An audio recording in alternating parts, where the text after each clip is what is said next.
Impossible is a word in Fool's Dictionary. You guessed it right. I'm talking about Napoleon Bonaparte. Who doesn't know Napoleon? He was a famous military general and a political leader. Napoleon lost to English Navy in the War of Trafalgar. Trafalgar was a war between British Royal Navy and combined fleet of French and Spanish navies. Hey, why are you talking about Napoleon here? I thought you were going to talk about leadership, right? Now, why I'm talking about it? There's a famous book by Rod Atkins, The Elsa's Trafalgar, the war that changed the world. Napoleon relied on fast and reliable transmission of orders to move large armies. This approach worked well on land. However, when he applied the same strategy in the War of Trafalgar, which was fought in sea, it created more of a chaos. So Napoleon was a type of leader who did not promote and encourage the independent thinking. He always wanted his generals to obey his orders. So whenever there was challenging situation which required the generals to think on their feet, they failed miserably. Now, how it is connected to leadership? Can you connect the dots here?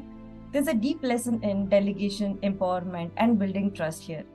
So it's a multiple problem, especially when you're handling remote and hybrid teams.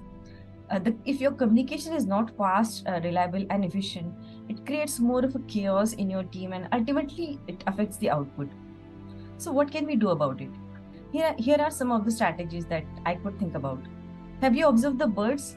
How they use different voices when they want to call their mate or their friends, or maybe there's a threat and they want to warn the members of the community.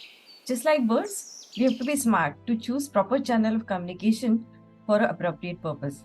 For example, we can use video calls for one-on-ones, Teams meeting for stand-up, email for any stakeholder communication, Teams chat in case you need urgent response on something. And anyways, having a phone number handy of a colleague in case you need to communicate something urgent with them. Having active listening skills are equally important. So it's really important to listen to the other person without judgment, mindfully, instead of hurrying to give a reaction to them. Look for signs such as a long pause, change in their speaking tone to gauge their reaction on some important matters. While you speak to your team, make sure you're taking small pauses in between and to make sure if everyone is on the same page. Now, if you are working in a hybrid environment, then some of your colleagues will be in office, whereas others will be working from remote locations.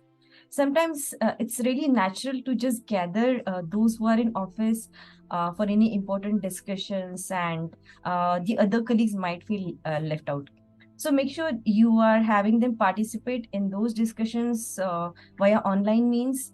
And if they can't participate, at least make sure you're keeping them informed by sending appropriate communication message. So this will help you gain trust of your colleagues. As they say, a picture is worth thousand words. So make sure you are leveraging technology such as whiteboard softwares like Miro, Stormboard, Mural to explain complex concepts and workflow. So it will make very easy for everyone to understand them, even if they are working from remote location. I'll be curious to know how you make your communication efficient in remote and hybrid teams. Do share your thoughts in the comment section. Thank you.